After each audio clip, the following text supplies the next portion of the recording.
我喜欢你。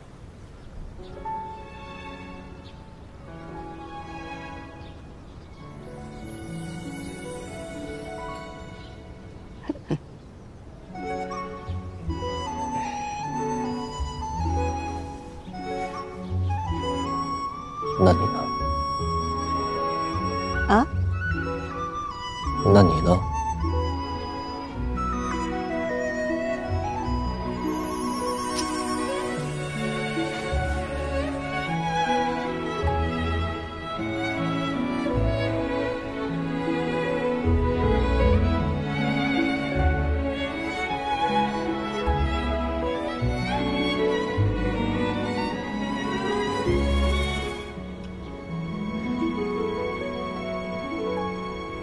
我带你去个地方，我想让你继续做自己。我想让你和我相遇、相守，像是一只鸟遇见另一只鸟，像是一阵风邂逅另一阵风，要更快乐、更自由、更肆意、更鲜活。可是你在我心里不是一只鸟，也不是一阵风，是月亮。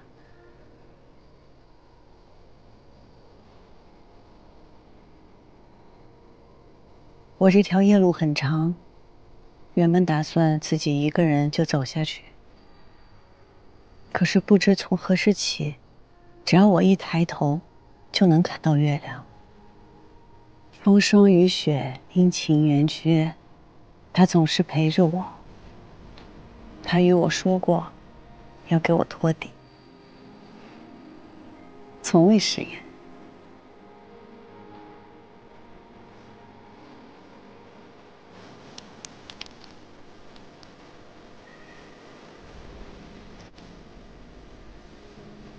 我想告诉我的月亮，事情结束以后，若他还眷恋江湖，我便陪他仗剑天涯。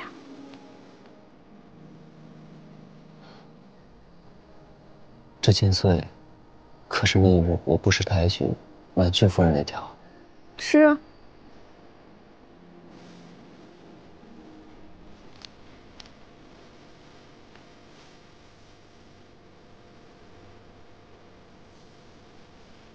哦，对了，这个河碎流波锦，其实是因为你，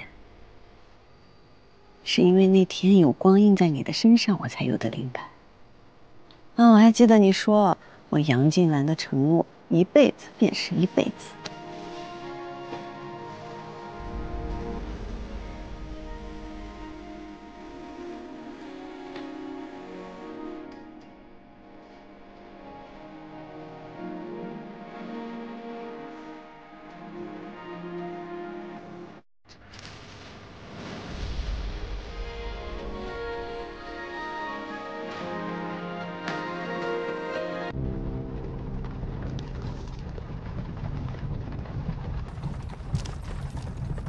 不用急，这些事呢，交给我去查，交给我去管。夫人，可还有更要紧的事情？什么？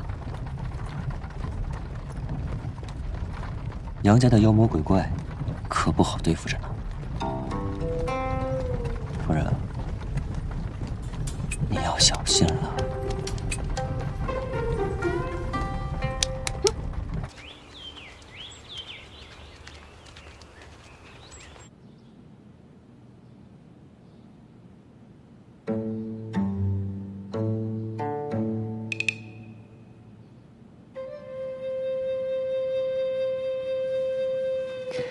他们都看着我干什么？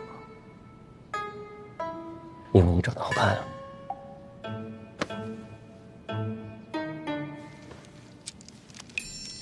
哎呀，这三郎，这是家宴，你当了这个督察之后，你这官威太大了啊！你连我们杨家家宴，女眷是不能上台面，这条老规矩你都忘了？这便是你与督察说话的态度吗？哎呦呵，这是家宴，不是你警官府，这就是你跟长辈说话的态度啊！杨静林，你是忘了小时候我怎么揍你的了吧？不是，你说话吃饭就吃饭，你别拿筷子指着我，今天。啊，行了，一家人就不能和和气气的吃顿饭吧？啊，三郎的媳妇刚嫁过来，咱们家饭桌上也不缺这副碗筷嘛。最主要的是，让他借这个机会，认识认识宗亲长辈们。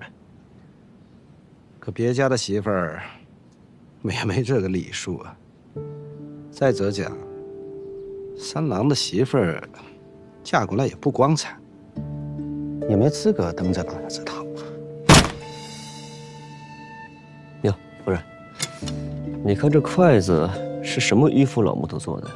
怎么轻轻一放就断了？哎，没事吧？啊，我去换一双筷子。哎，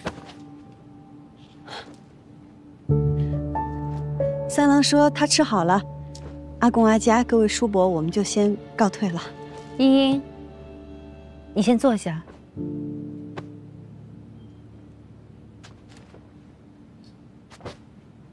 茵茵入宴是我准许的，我也是女眷，我能出席此宴，且经营杨家的生意，是承蒙各位宗亲和主事的信赖。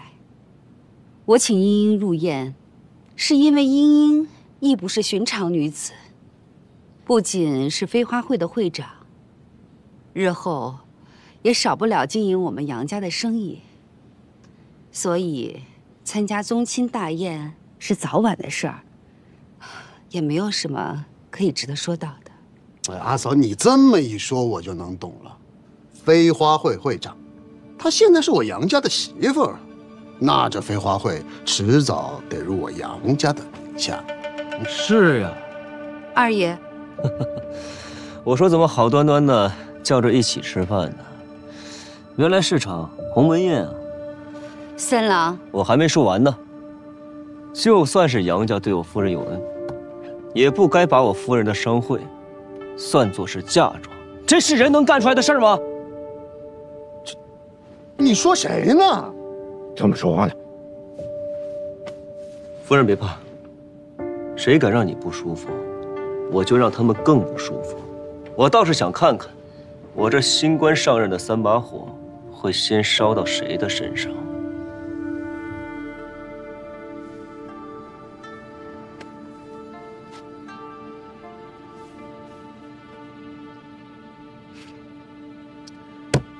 没意思啊，这菜一看就难吃。夫人，要不我们走吧？阿公阿家各位叔伯，我们真的告退了。乌烟瘴气，你说什么？杨静兰，大哥，你看他这什么态度呀？这玩意儿他说谁乌烟瘴气？这个饭吃的确实是没什么意思。不吃了。大郎，先送阿姨回去休息。是。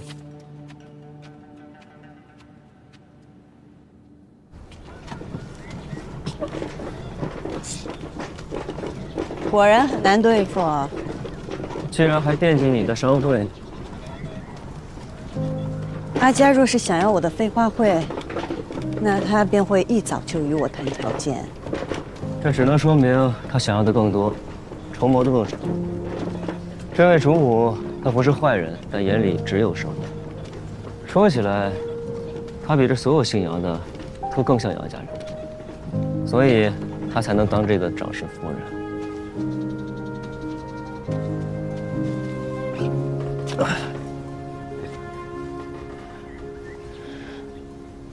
做生意最重要的是信誉，就算阿家有自己的筹谋，我相信他会与我公平交易的。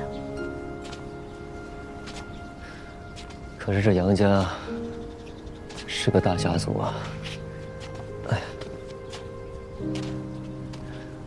在家族里生存和做生意是一样的。一开始就给出最差的态度，这往后你稍有退步，他们就会觉得你体谅懂事。一开始你就给出最好的态度，稍有不慎，他们就会觉得你离经叛道，忘恩负义。你以前是不是吃过很多苦？有些教训只有摔了跤才能学会的。才没有啊！我知道这些是因为我聪明。你也不是不知道这些道理，你只是放不下情面，怕我和家人关系更僵。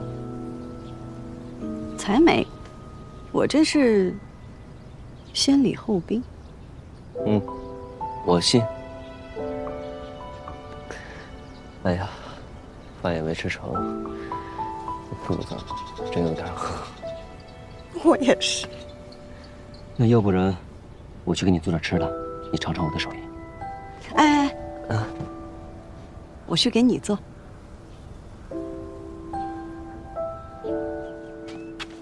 夫人，三郎现在好不容易回来了，也和喜欢的女人成了家，你能不能放过他们？别再折腾了。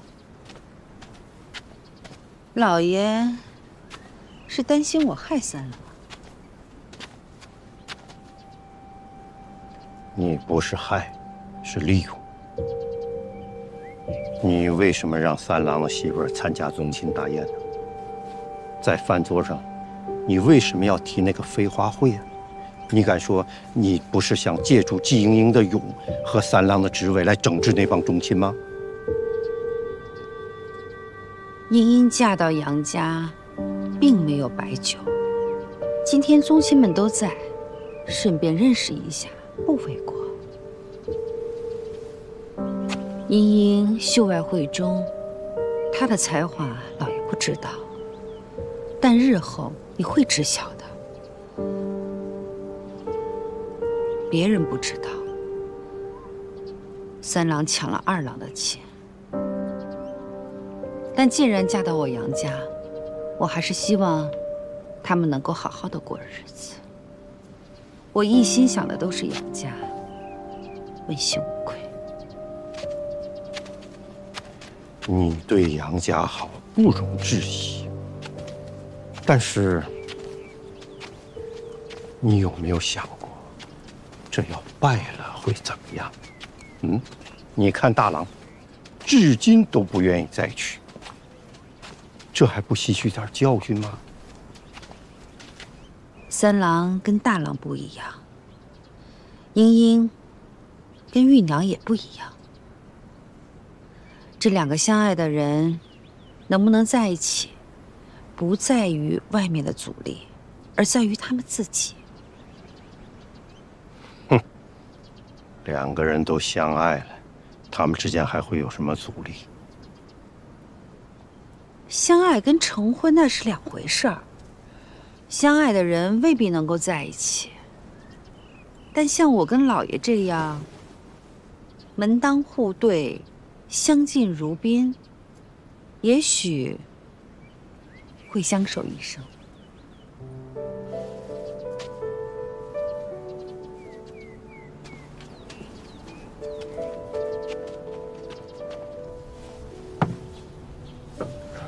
尝尝。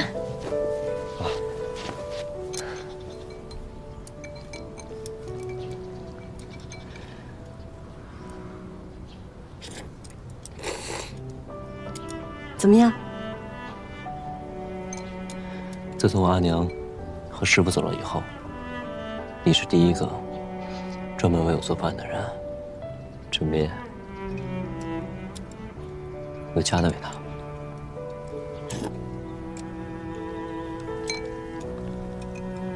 你要是喜欢，我经常给你做。不用，以后我做给你吃。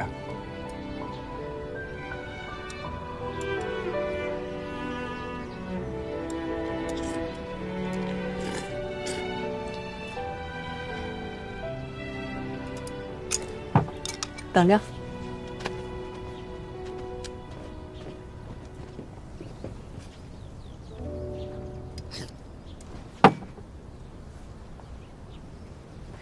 是不是想喝酒啦？你怎么知道的？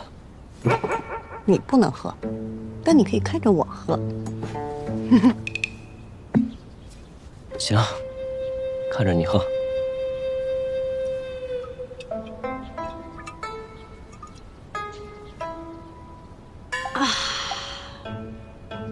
好酒啊！谢。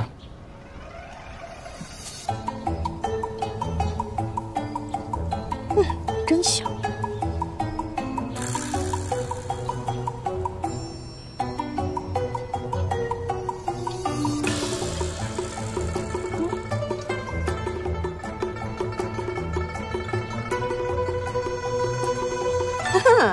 想得美。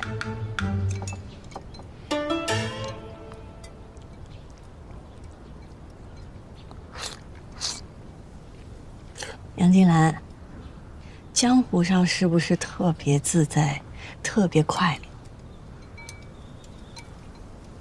乐？嗯。你是不是特别不喜欢这里？嗯。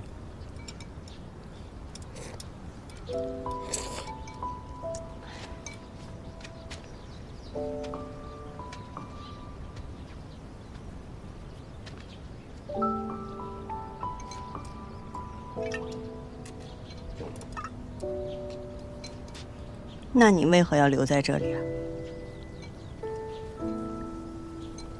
为了你。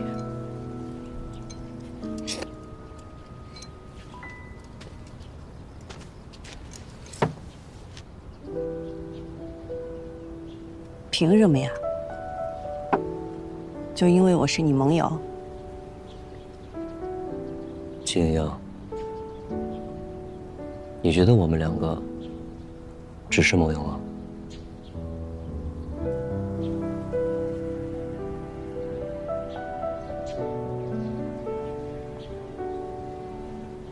你觉得我所做的这一切，仅仅只是因为你是我的盟友吗？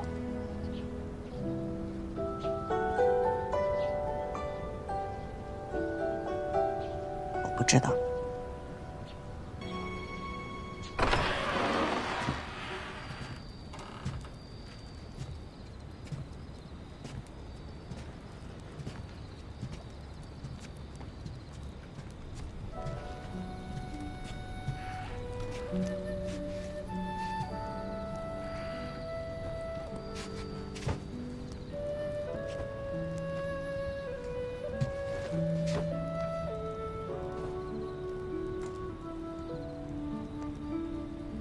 我成婚了，我有家了。这是英英，是我的夫人，是我此生唯一的夫人。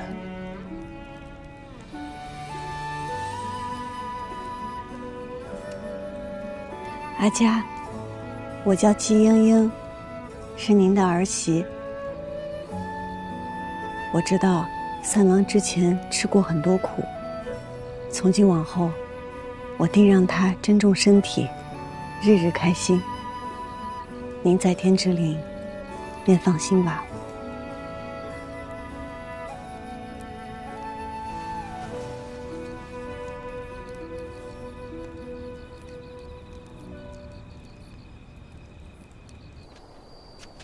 杨家儿郎5岁后便会拥有自己的院子。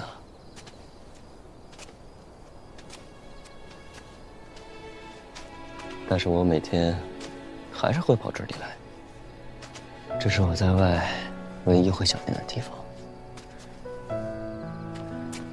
这是鸟笼吗？是啊，这么大。我阿娘喜欢鸟雀，喜欢看着这些鸟雀在笼子里叽叽喳喳，蹦蹦跳跳。我阿英便天南海北的搜罗来各样的品种，还给它特制了这样一只大鸟笼，来哄它开心。我阿娘很爱我阿姨，但在杨家规矩的约束下，她变得行事谨慎小心，生怕给我阿爷带来麻烦，渐渐的便失去了自由，失去了自我，就像这笼中的鸟儿一样，被困在了这个院子里。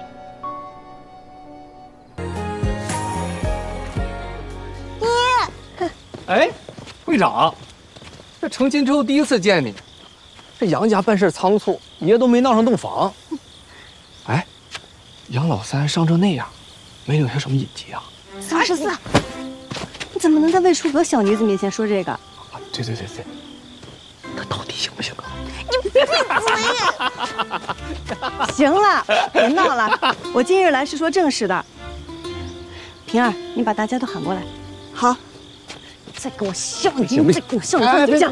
我意思。规矩，入袖未干，你懂得什么是规矩？什么风把二叔吹来飞花会了？杨家的风。三郎媳妇儿，这飞花会在你的名下不是？你又加入了杨家，那么从今日开始，飞花会就并入杨家了。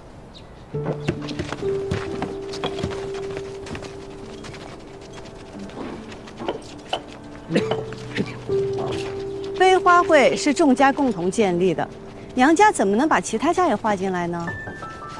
众家，行，听三郎媳妇儿的。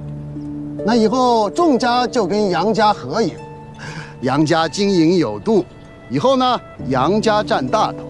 你们众家占小头，就这么定了啊？凭什么？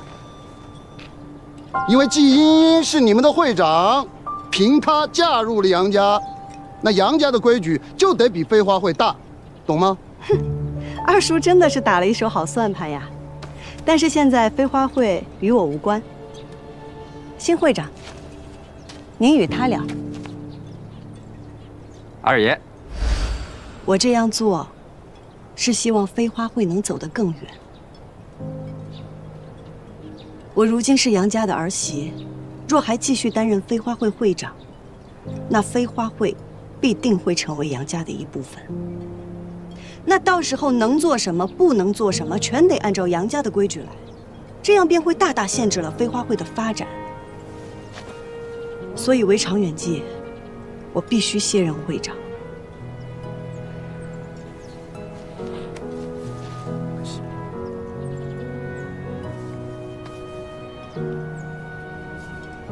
爷爷的顾虑是对的，就如同今日，你们也不想飞花会日后处处受到杨家人的辖制吧？好，便是你不在了，这飞花会爷爷该罩着还罩着。好，那我们接下来最重要的，就是要选出我们飞花会的新会长。什么？会长？那这新会长必定也得是个才华横溢且能服众的人才行。哎呀，不光才华横溢，更要有担当，最好是出自书香门第，风流倜傥之人。那个各位如果信任爷的话，这会长之职啊，照你的意思，这个新会长也必须得姓桑才行，对吧？这样啊，我们飞花会什么事情都摆在明面上，向来开诚布公。想要担任会长一职的，我们举手表决，请举手。来，举手。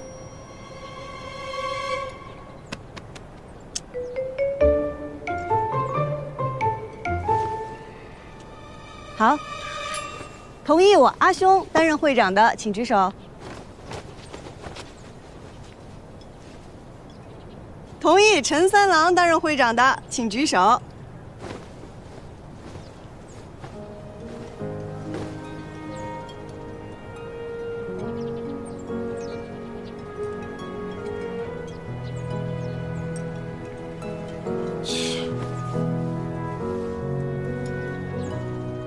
目前陈三郎的票数最高，所以由陈三郎来担任我们飞花会的新会长。我阿兄和平儿平票，那就由他们俩来担任副会长。新会长的决策，副会长若是不赞同，那这个决策便无效。三郎媳妇儿，你这就不妥当了吧？你都已经嫁入我们杨府了，那你的产业该怎么处置，得杨府说了算。你这不妥当吧？夫人没与我说过这些，三郎也未与我说过，怎么倒是二叔来教我这些规矩？难道杨家的规矩是二叔说了算？你少拿夫人压我！我告诉你，这可是在外人面前，我是长辈，你跟我顶，你伤的是杨家的脸面，那事儿可大了。冒昧的打断一下啊，杨二爷的来意可是在于我们飞花会的归属之事。对，你算是一个懂事儿的啊！哈哈，哎呀，我知道你们和我们家三郎媳妇的关系很好，你们若是不想看着他以后在杨府被欺负，趁早归顺喽。啊，我当然了，在生意上呢，我对大家都是多有恩惠，好不好？哎呀，杨二爷真是慷慨啊！我这做了新会长，确实应该做出一点变革啊。那就请杨二爷怎么来的就怎么回去吧。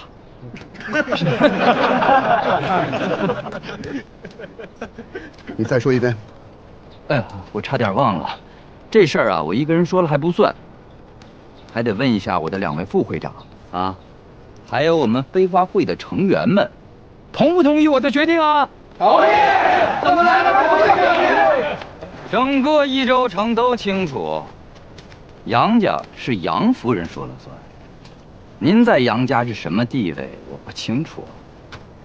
你不要以为提着杨家就能在这儿横冲直撞的。今日我们初次相见，您来飞花会闹事儿，我不打您啊，不打您。再大放厥词，我就让你见识一下浣花溪旁儿郎们的厉害。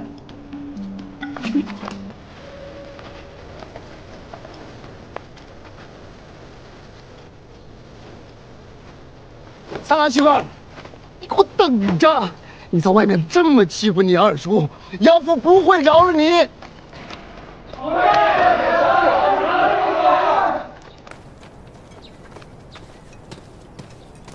会长，我这个新会长行吗？你得相信自己能行。从今往后，飞花会的会长只有陈三郎，没有季莹莹。你我都是飞花会走出去的，你是扛着会旗的，我只是带头打架的。走到这个地步，我是应该站出来，但我总觉着我与你之间还差了好些步呢。取会旗，去浣花溪，举行新会长之礼。要带我去取。走，走吧。走吧，新会长。哎呀，别取笑我了啊！哎，十字，别吃醋了，下次你当。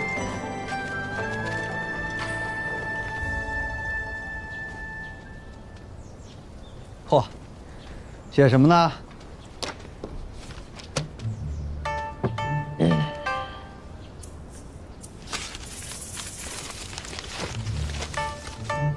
杨静兰，男，益州人士，少时喜骑马，好舞剑。怎么，在写自己的罪状？他想更深入的了解我，我呢也想告诉他，我们2个现在这算是彼此靠近。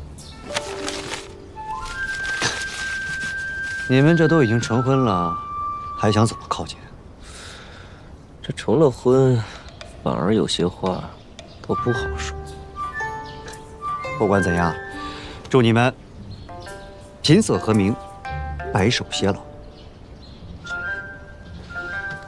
成婚只是权宜之计。权宜之计？怎么，你想悔婚，不想娶她了？你说什么呢？是这个意思吗？我的意思是说，即便是我娶了她，我也不能不在乎她的感受。我们2个成亲，那是感情的开始，不是感情的终点。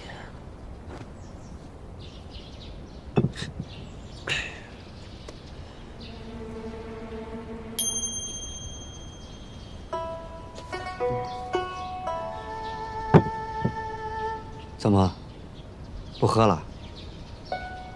玉掌柜可说，这可是你最喜欢喝的酒。是啊，是我最喜欢喝的酒。但我夫人也说了，她不让我喝。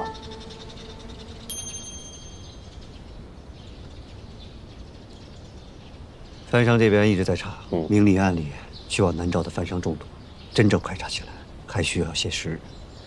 白胜那边也一直派人盯着，但是他府外一直有人护卫，咱们的人不敢靠太近。朱哥，你再派人去到南诏，找高兄帮我取样东西回来。什么东西？揭下某人的狼皮，一个让他原形毕露的东西。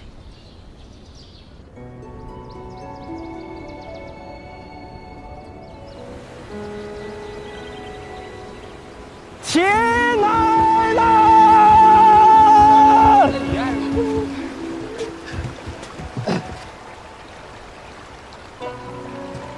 当初我们聚在一起，是被大染户逼得走投无路，是为了求一条生路。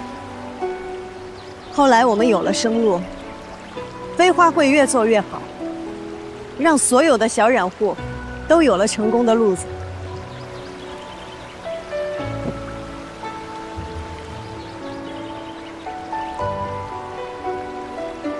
陈三郎，如今我把飞花会会长一职交给你。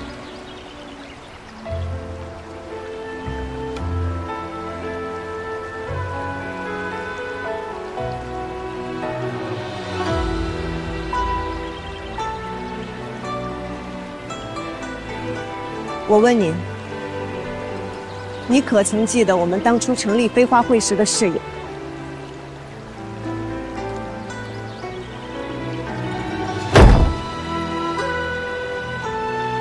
我们绝不以出身论英雄，绝不固步自封，绝不攘内排外。我们携手并进，扬名一州。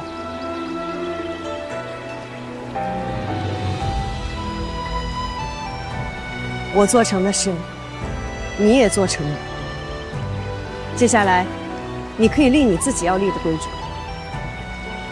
从今往后，飞花会永远为你留有一席之地。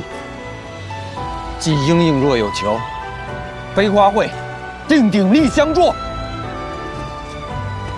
我让你立飞花会的规矩，没让你对我讲义气。既应若有求，飞花会定鼎力相助。平儿，既应若有求，飞花会定鼎力相助。既应若有求，飞花会定鼎力相助。既应若有求，飞花会定鼎力相助。既应若有求，飞花会定鼎力相助。好了。既应若有求，飞花会定鼎力相助。既应若有求，飞花会定鼎力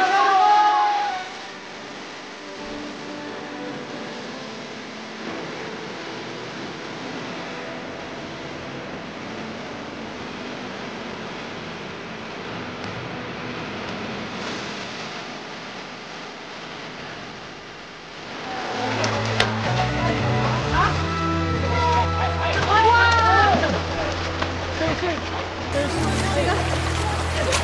哎，这不是白郎君吗？好久不见啊！你怎么来了？我是来找季娘子。找季娘子？怎么了？你跟我说就行。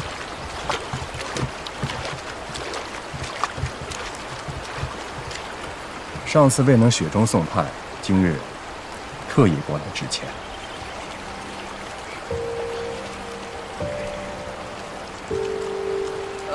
这样，你稍等一下啊。会长，不是钱会长，我觉得有问题。咱们出事的时候他都没来，我觉得你还是小心点好。我知道，你们先回去吧。啊，我倒要听听白郎君想说什么。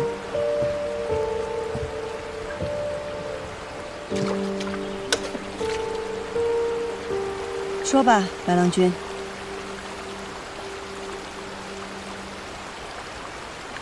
哎，若是再来一次的话，白某或许还是会说那样的话。让我为奴？让你为奴？季娘子是不是误会了？白某从来就没有这个意思。果然，今日白郎君不是来道歉的。那白某呢，只不过是一介商人，这在商言商，白某怎么会跟这么好的生意伙伴撕破脸皮呢？再说了，在益州的景业里，白某绕不过季娘子，季娘子也绕不过白某，那你我之间为何不握手言和呢？盛丰泽，白胜，他们会是同一个人吗？不无可能啊。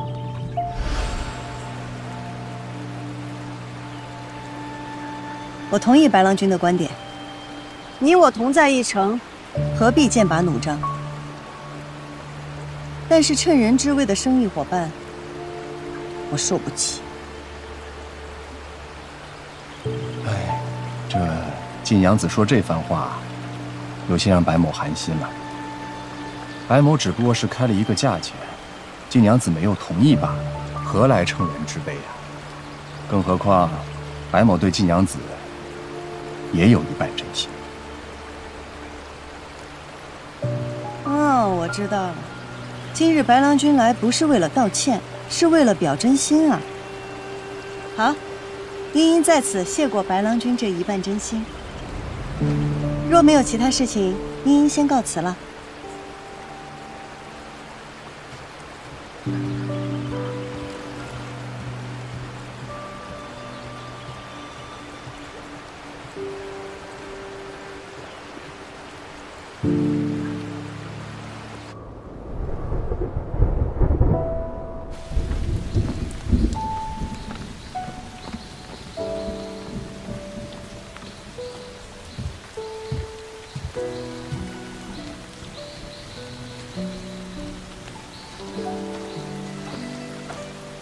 季娘子，下雨了，不如白某送你回去啊。这样的小雨，也不算什么，多谢白郎君。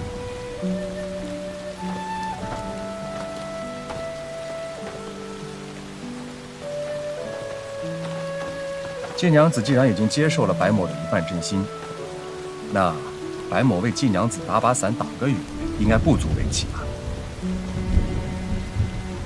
夫人，下雨了，我来接你回去。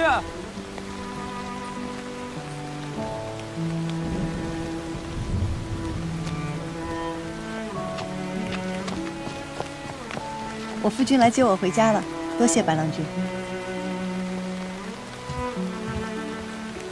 多谢白郎君送我夫人一程啊！杨警官腿脚会变成这样，是因为夜路走多了吧？不然也不会如此严重。那也奉劝白郎君一句，少走点夜路，免得摔得更惨啊！夫人，回去。